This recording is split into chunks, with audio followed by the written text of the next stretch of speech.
On the virus, are you concerned about the potential for the new variant to disrupt, upend the national reopening plan?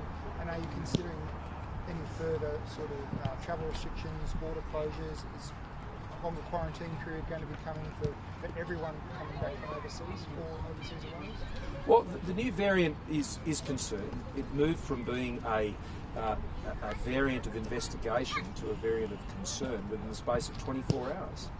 And as a result, late on Friday night and again early on Saturday morning, I convened with the Chief Medical Officer and the Health Minister and the Secretary of the Health Department and immediately put in place a set of actions that were implemented successfully yesterday.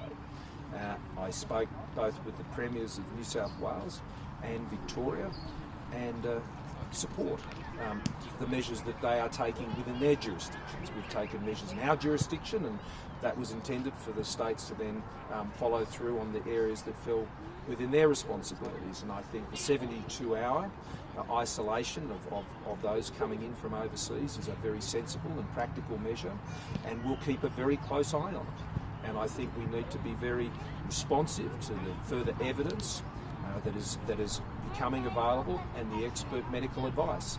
That is what has always guided us in these issues. But our intention, let's not forget what the ultimate objective is here in this global pandemic. Objective is to open safely and remain safely open. I'm quite encouraged by the fact, despite that we still have over 1,000 cases on most days in Victoria, the Victorian health and hospital system is standing up extremely well.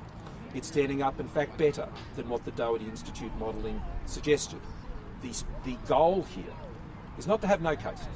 The goal here is to ensure that our public hospitals and our health systems are able to cope with this virus, so we can live with the virus, we can live together with the virus, that we can open safely and we can remain safely open, which is the purpose of the national plan. And so we will continue to work closely with the states and territories who have their responsibilities, and we will continue to work closely as we are with countries around the world. There is still not a lot understood about this new variant. There is no evidence at this point regarding whether it has greater severity or not. It certainly does seem to have a higher transmissibility, but in terms of the effect of vaccines and things of that, those matters are still, there is no evidence to suggest anything different on that front.